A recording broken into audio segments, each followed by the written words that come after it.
Assalamualaikum warahmatullahi wabarakatuh.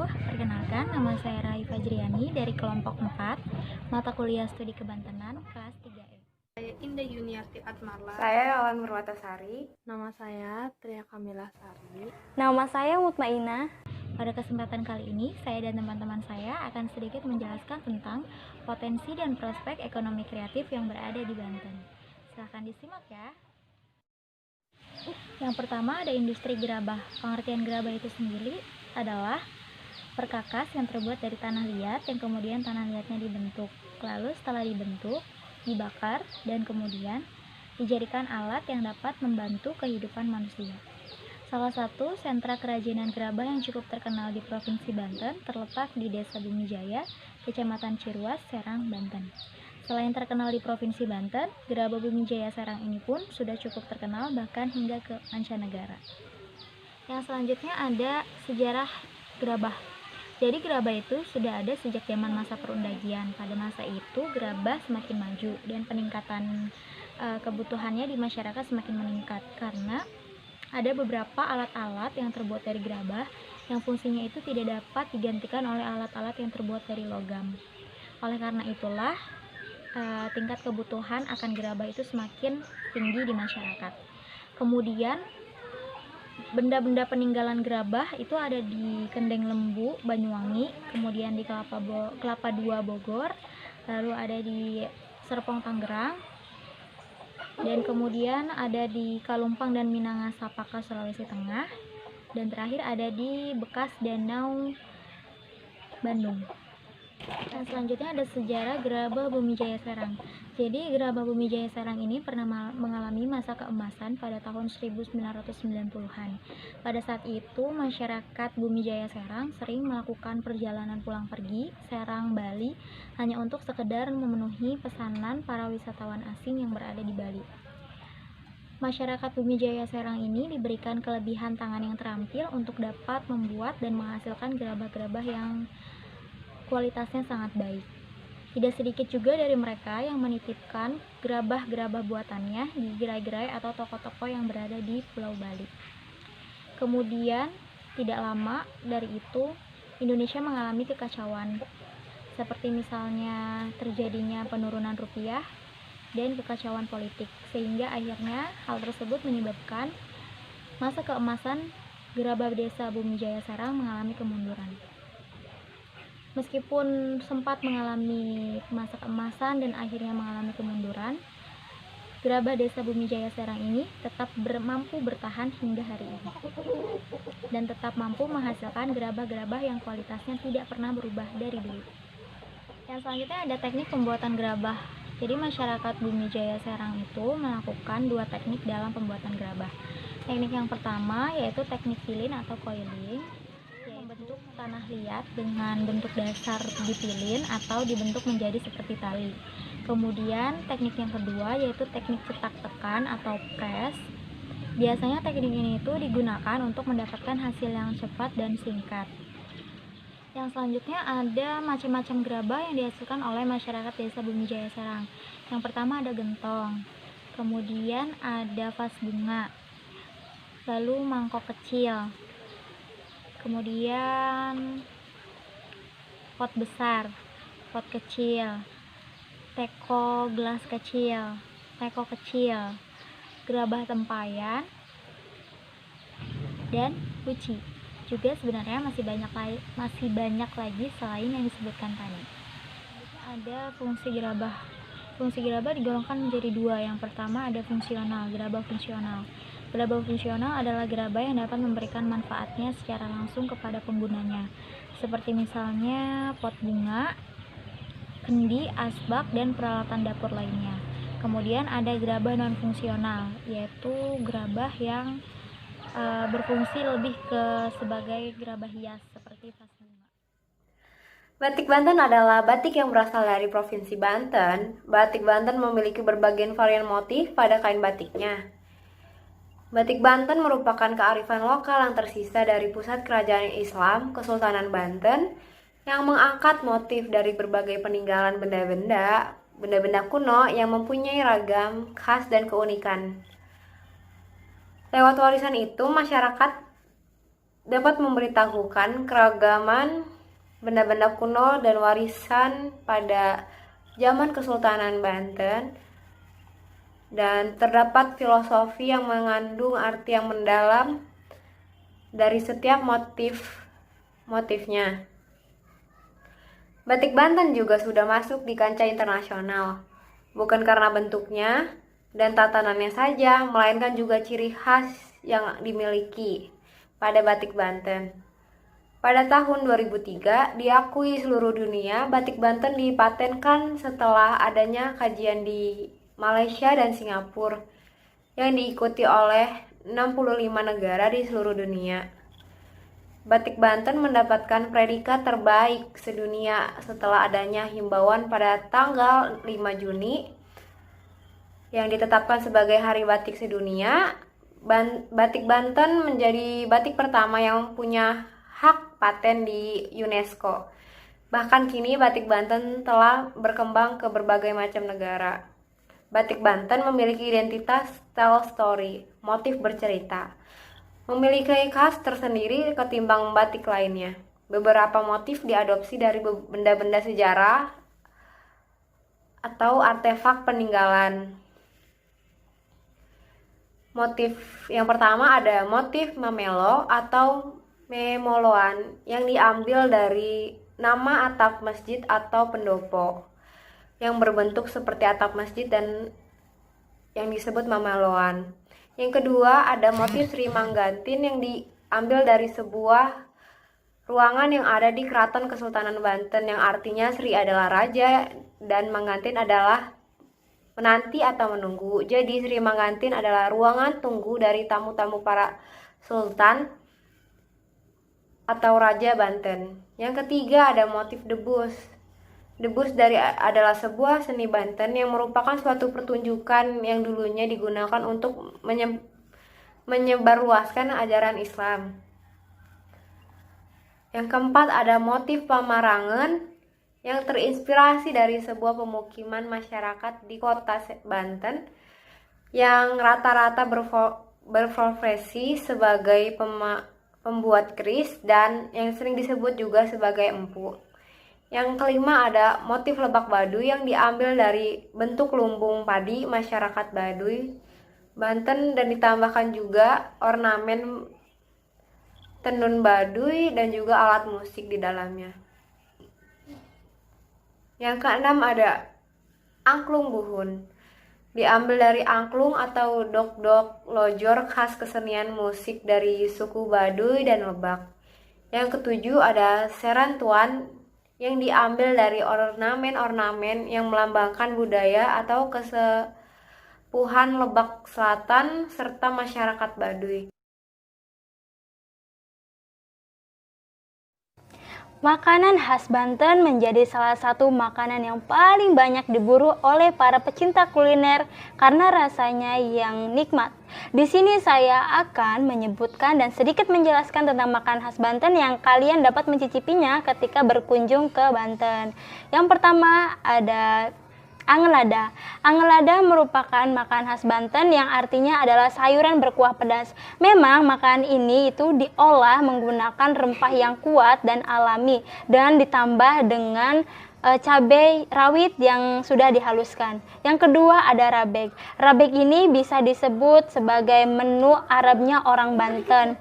Rabek menggunakan bahan olahan kambing mulai dari dagingnya sehingga jeroannya dimasak dengan berbagai bumbu khususnya cabai dan jahe untuk mendapatkan sensasi pedasnya. Yang ketiga ada sate bandeng. Sate bandeng ini memiliki rasa yang jauh berbeda dengan sate ayam dan sate kambing karena proses pembakarannya sudah melewati proses yang panjang sehingga ketika kita memakannya atau mencicipinya itu yang ada hanyalah rasa nagih dan nagih untuk mencicipinya kembali. Yang keempat ada sambal burog. Sambal buruk ini memiliki nama yang unik layaknya kendaraan yang digunakan oleh Nabi Muhammad SAW saat berisra Mi'raj. Sambal buruk ini sangat terkenal karena rasanya yang unik dan juga tidak dapat ditemukan di daerah yang lainnya. Sambal buruk ini berbahan dasar dari kulit melinjo atau kulit tangkil yang dicampur dengan cabai hijau, bawang merah, bawang putih, kemiri, dan juga daun salam. Yang kelima ada garam asam. Garam asam merupakan olahan dari daging ayam atau daging bebek yang telah dibalur dengan olahan rempah yang kuat. Penyajiannya adalah dengan membakar daging ayam atau daging bebek terlebih dahulu, kemudian disiram menggunakan kuahnya. Rasa pedasnya menjadi ciri khas dari makanan ini sehingga bisa membuat lidah tidak akan berhenti bergoyang dan kepala tidak akan berhenti berkeringat. Yang keenam ada pecak bandeng. Pecak adalah sambal yang dibuat sangat pedas dengan irisan jeruk nipis.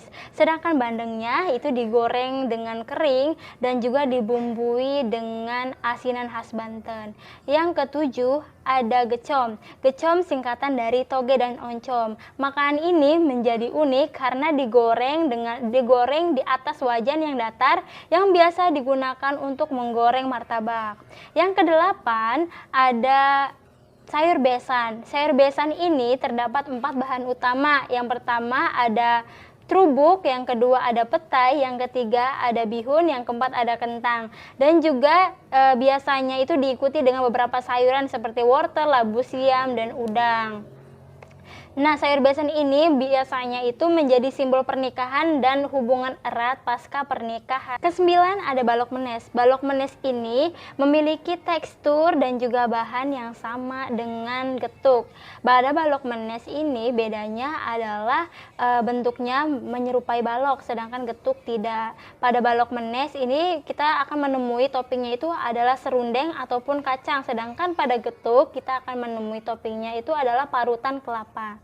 Yang ke-10 ada nasi sambal belut. Nasi sambal belut ini memiliki rasa yang khas karena dari belutnya itu dipilih yang memiliki ukuran yang besar sehingga bisa dirasakan dagingnya yang empuk.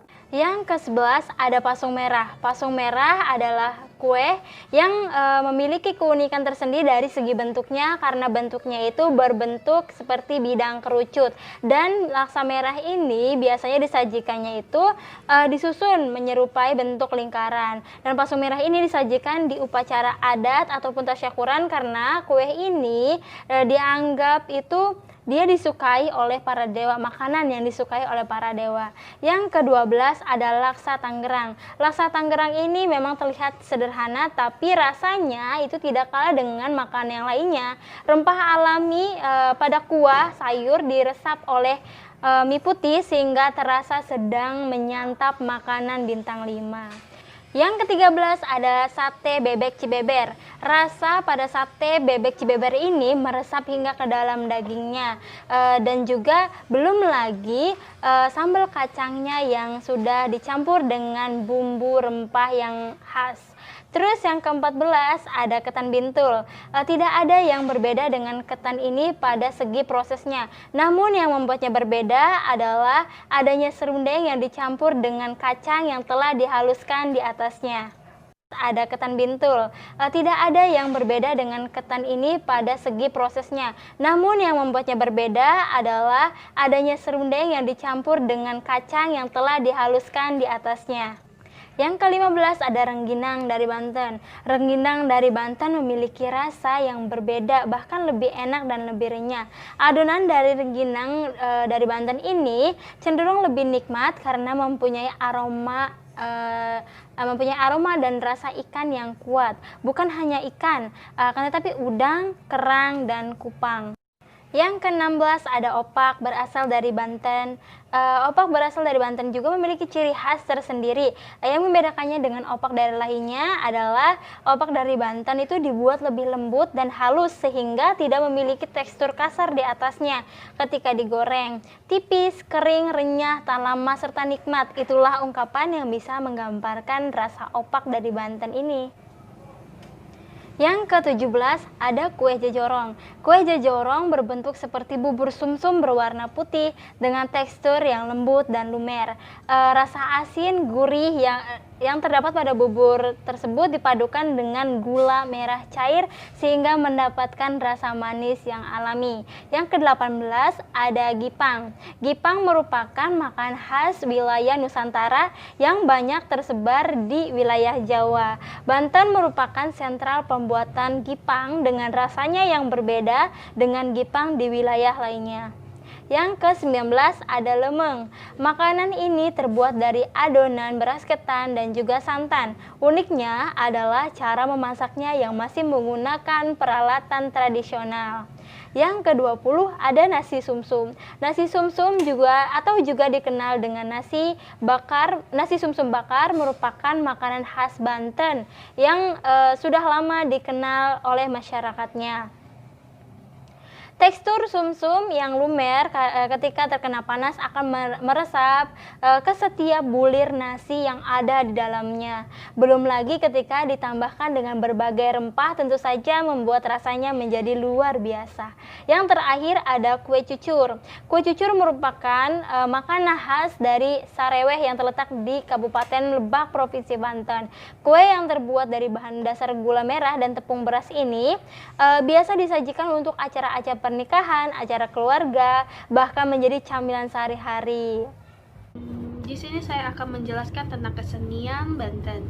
Kesenian yang dimiliki oleh Provinsi Banten mempunyai keunikan-keunikan tersendiri yang tidak dimiliki oleh masyarakat lainnya. Dan di sini saya akan menjelaskan tentang 10 kesenian tradisional yang ada di Banten, yakni 1. Debus. Debus merupakan tradisi yang ada di Banten.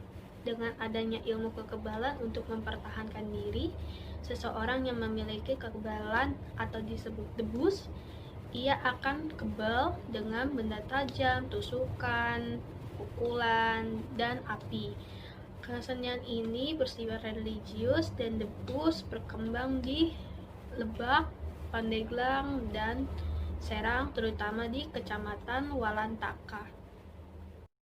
Dan yang kedua adalah angklung buhun. Angklung buhun adalah angklung tua atau kuno yang sebenarnya kesenian pusaka. Angklung buhun merupakan kesenian masyarakat Baduy yang sangat penting untuk mempertahankan generasi. Yang ketiga adalah dogdog loja yang dapat diartikan menjadi dua, yang berarti alat musik atau bedug yang terbuat dari batang kayu bulat.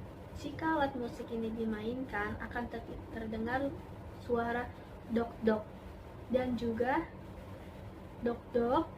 Loja artinya adalah dok-dok panjang. Keempat adalah tarian coket, merupakan perpaduan budaya Tionghoa dan Banten. Tarian ini digelarkan saat acara besar seperti penyambutan tamu agung dan hari jadi kota Banten.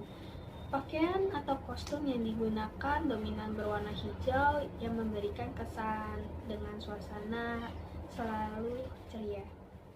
Kelima ada tari Wali Jamalika.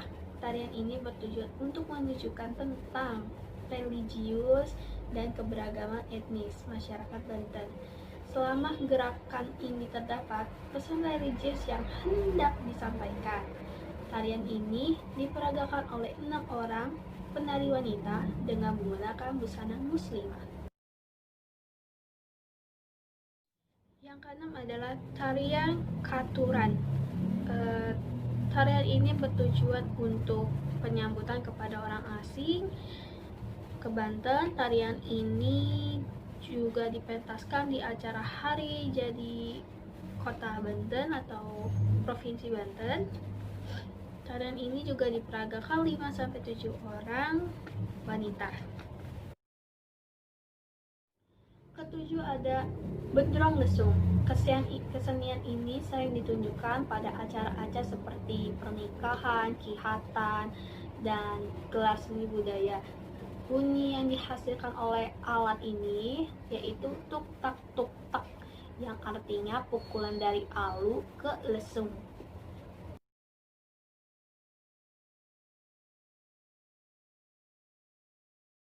ada patintung yang diartikan menjadi 3 buah suku kata, yaitu pak suara gendang kulater, dan ting suara gendang talipung, dan tung suara gendang atau beduk yang besar. Biasanya seni patitung bersamaan dengan pencak silat mulai dari pembukaan hingga penutupan.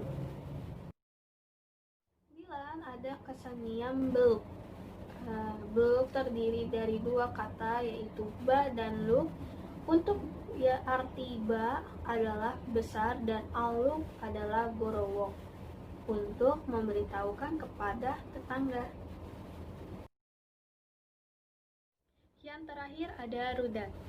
Rudat merupakan paduan seni gerak dan vokal diiringi tabuhan ritmis dan syair-syair yang terkandung dalam nyanyiannya melafazkan keagamaan, yaitu puji-puji yang mengagungkan Allah. Yang selanjutnya ada seni kerajinan tangan.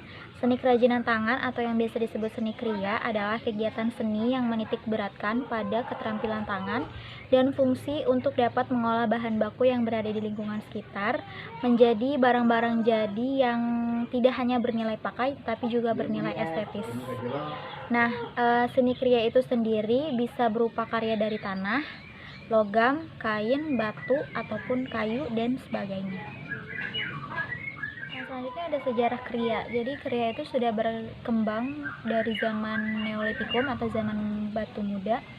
Pada saat itu masyarakat sudah mulai menetap di satu tempat, kemudian mereka juga sudah mulai pandai membuat rumah, juga benda-benda kriya lainnya yang dapat berfungsi dalam kehidupan sehari-hari. Mereka membuat suatu benda, tidak hanya benda yang dapat berfungsi untuk membantu kehidupan manusia, tetapi juga benda-benda kriya yang dapat menarik untuk dilihat.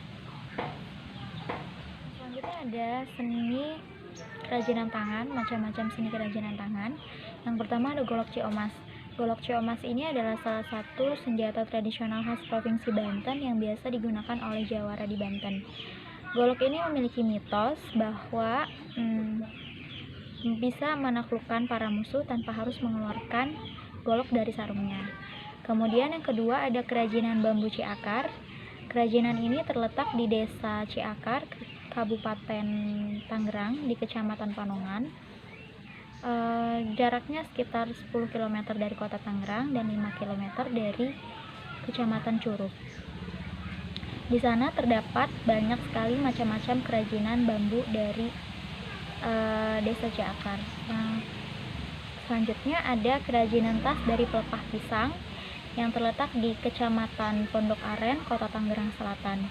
Di sana pelepah pisang diolah sedemikian rupa oleh tangan-tangan terampil sehingga menjadi kerajinan yang unik dan bernilai jual tinggi. Next, ada kerajinan tas akrilik. Jadi di kota Cilegon itu terdapat banyak sekali batuan akrilik yang biasa digunakan atau dipakai untuk membuat berbagai macam aksesoris.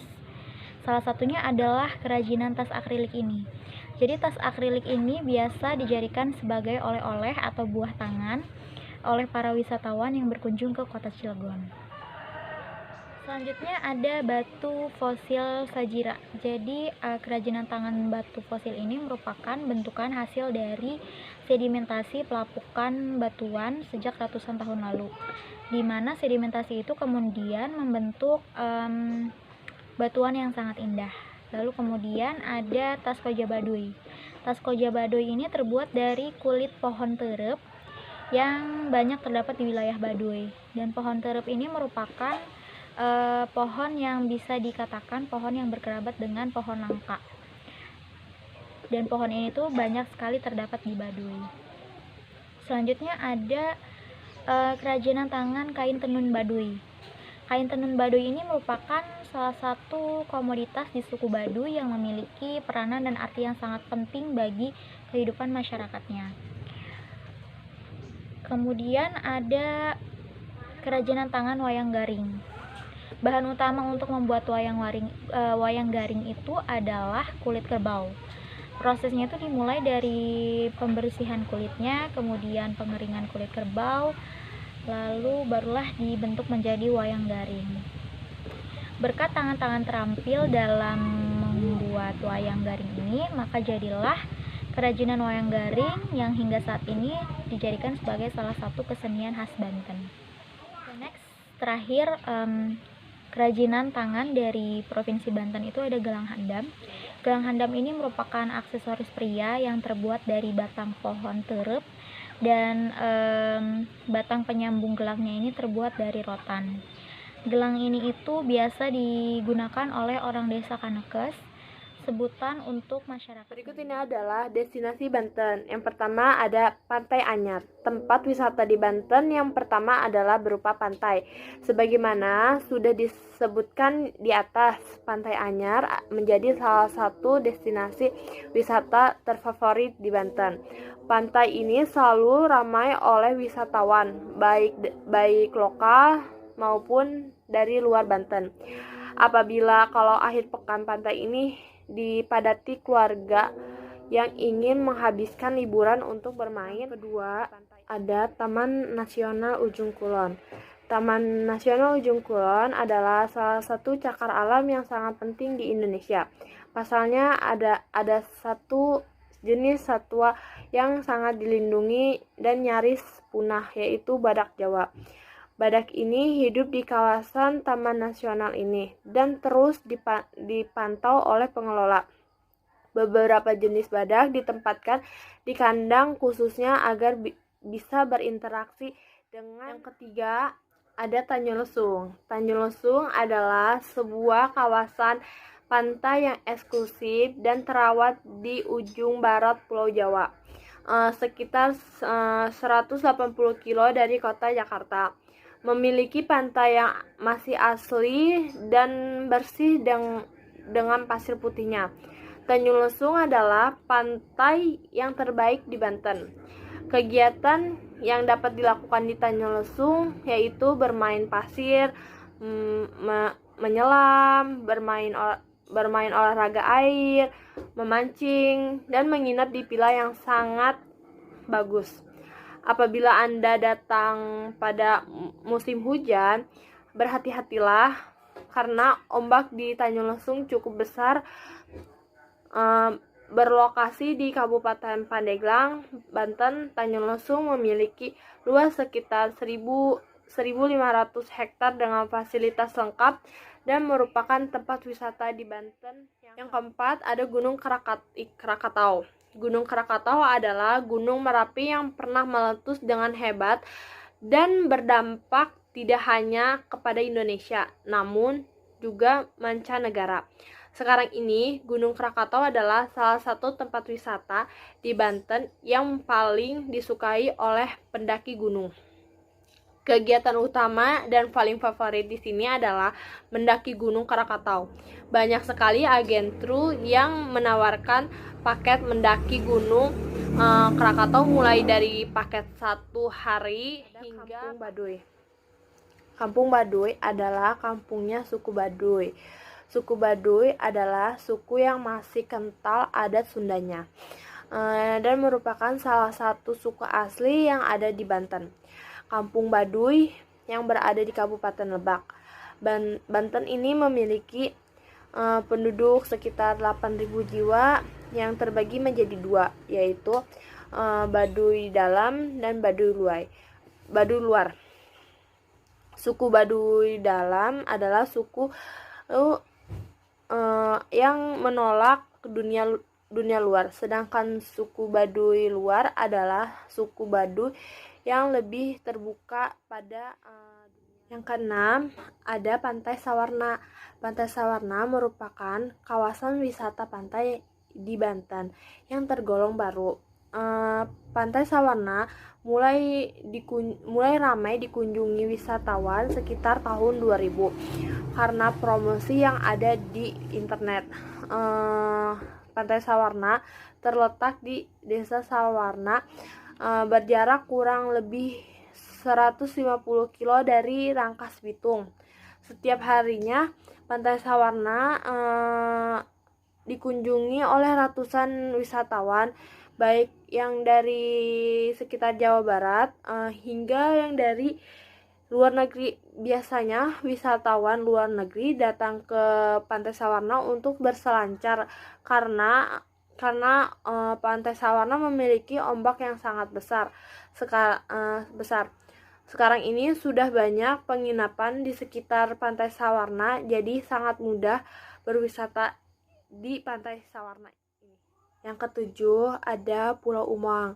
Pulau Umang berlokasi dekat Tanjung Banten, sekitar 180 kilo dari Jakarta. Pulau Umang adalah pulau dengan luas sekitar 5 hektar dan dikhususi sebagai tempat wisata yang dikelola oleh pihak swasta. Fasilitas yang dimiliki Pulau Umang sangat lengkap, mulai dari kolam renang, karaokean, sarana olahraga, ruang pertemuan, bermain air, dan lain-lain. Yang kedelapan ada Masjid Agung Banten. Masjid Agung Banten adalah sebuah peninggalan sejarah yang sangat penting. Berdiri sejak tahun 1586. Masjid Agung Banten memiliki arsitektur bangunan yang kental dengan arsitektur zaman dahulu, dan merupakan perpaduan dari berbagai macam budaya yang berbeda. Di antaranya budaya Hindu, Cina, Jawa, Eropa. Bukan hanya masjid saja yang dapat ditemui di lokasi ini, melainkan juga peninggalan dari kerajaan Islam yang pernah ada di Banten, lengkap dengan makam orang-orang yang berjasa dalam pengembangan agama Islam di Banten.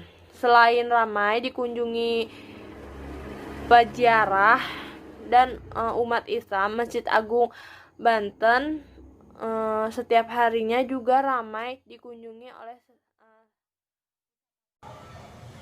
Di sini saya akan menjelaskan tentang kawasan ekonomi khusus.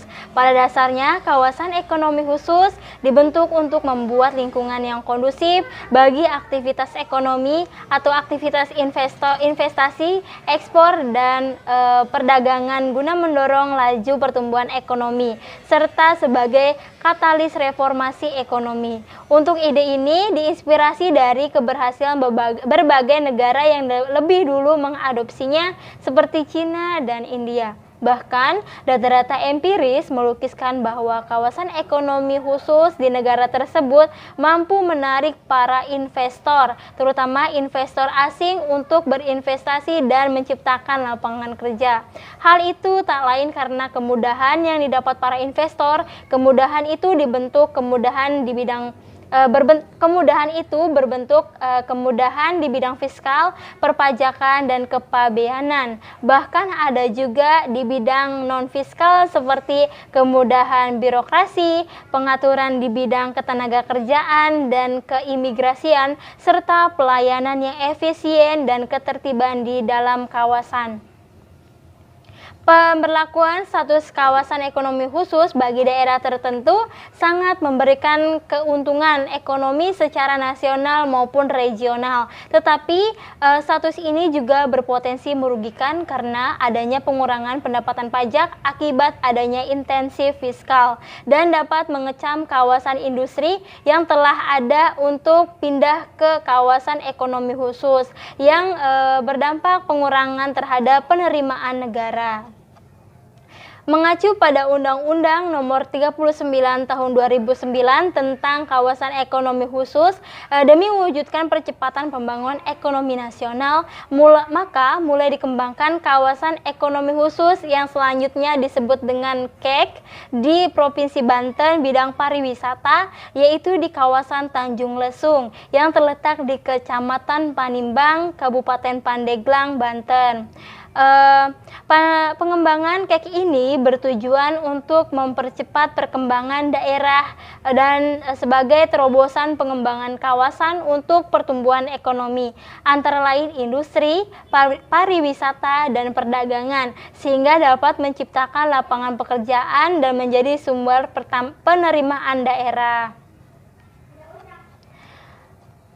Kawasan ini merupakan kawasan pariwisata terpadu di mana fasilitas dan prasarana penunjang ke pariwisataan seperti hotel, resort, lapangan golf, dan sekolah pariwisata berskala nasional maupun internasional akan digabung secara bertahap dalam rangka meningkatkan dan pemerataan kegiatan ekonomi daerah tersebut.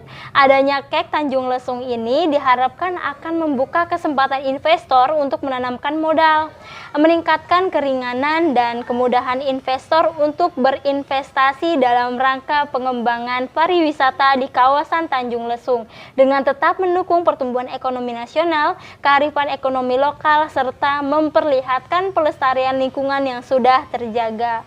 Semakin pesatnya pertumbuhan pariwisata dan potensinya dalam hal ini kawasan wisata Tanjung Lesung akhirnya mendorong pemerintah untuk memanfaatkannya sebagai alat pengusaha pariwisata. Interaksi ini secara tidak langsung melibatkan kegiatan yang melibatkan masyarakat sehingga membawa berbagai dampak baik secara langsung maupun tidak langsung. Yang pertama, ada dampak positifnya. Dari sisi ekonomi, kunjungan wisatawan memberikan kontribusi kepada destinasi, revenue, kesempatan kerja, pendapatan pajak, dan munculnya berbagai usaha baru.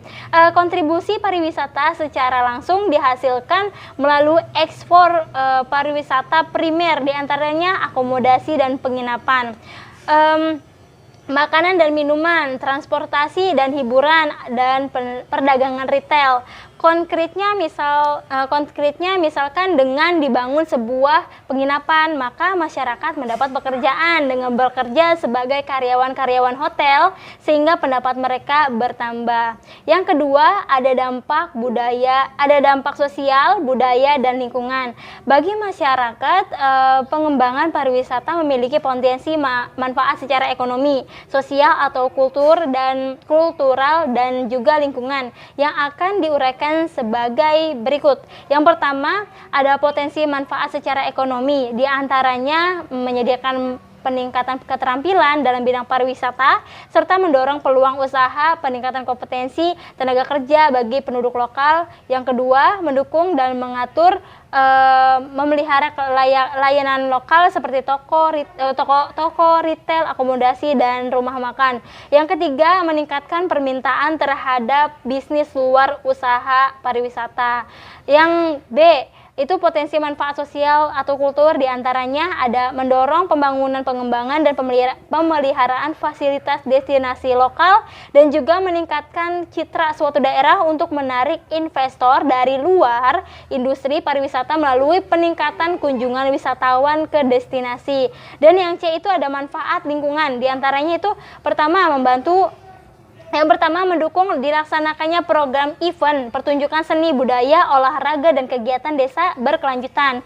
Yang kedua, membantu mengembangkan keunikan komunitas lokal supaya lebih percaya diri dan bangga dengan lingkungan lokalnya.